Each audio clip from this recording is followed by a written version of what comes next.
1 2 3 गो। आज हम एक टीएलएम लेके उपस्थित हुए हैं, जिसमें हम जानेंगे, बच्चों को बताएंगे कि गोलीय दर्पण में किस प्रकार से प्रतिबिंब बनता है। तो यहाँ पर इसके अंतर्गत जो है क्लास 10th के प्रकाश के परावर्तन और अपवर्तन नामक चैप्टर से लिया गया है। और इसमें जो है आप एक गोलीय दर्पण, चाहे वो उत्तल दर्पण हो चाहे वो अवतल दर्पण हो, उसको लेकर के इस एक्सपेरिमेंट को कर सकते हैं और उसके नियमों को जान सकते हैं। तो यहाँ पर मेन जो नियम है वो है आपके कि अगर प्रकाश की किरण जो है, यहाँ पर एक गोलीय दर्पण लिया गया है जो कि आपका गुफा की तरह है, यानी कि कॉनकेव है, यानी अवतल दर्पण है। और इसमें मुख्य अक्ष जो है आपको दिख रहा है, इसके समानांतर आने वाली प्रकाश की किरण जो होती है वो फोकस से होकर के जाती है। नियम पहले एक बार देख लीजिए। दूसरा नियम है आपका कि अगर कोई प्रकाश की किरण जो है वक्रता केंद्र से जा रही है तो टकरा करके वो वापस आती है। तो सबसे पहला नियम जो है वो मुख्य अक्ष के समानांतर वाला है। इसको हम एक बार देख लेते हैं। इसको इस तरीके से, ये हमने एक दर्पण लिया हुआ जो कि आपका अवतल दर्पण है। और यहाँ पर जो है अवतल दर्पण में मुख्य अक्ष के समानांतर, जैसे मान लीजिए अब यहाँ पर एक प्रकाश की किरण है तो ये हमने मुख्य अक्ष के समानांतर ली हुई है। तो यहाँ पर लाइट को चला दी हुई है, लाइट बंद करो तो जेल से दिखाई नहीं, वही नहीं दिखेगा।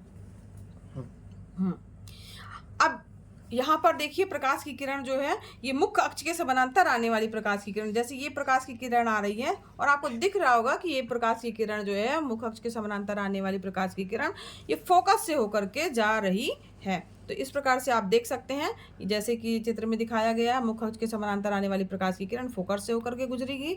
अब दूसरा नियम है प्रकाशिक केंद्र से आ जाने वाली किरण वापस लौट आती। तो इसको भी हम देख सकते हैं कैसे, किस तरीके से होगा।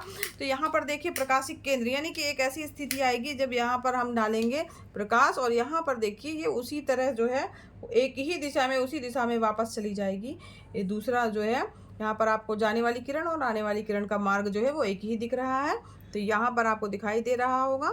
नेक्स्ट जो है आपका, अगर मान लीजिए फोकस से होकर जाने वाली प्रकाश की किरण है तो वो मुख्य अक्ष के समानांतर होके जाएगी। अब यहाँ पर हम देखेंगे कि जो ये प्रकाश की किरण जो है वो अगर मुख्य अक्ष फोकस से होकर के आ रही है, यानी कि हम इसको फोकस यानी इस तरीके से लेके जाएंगे।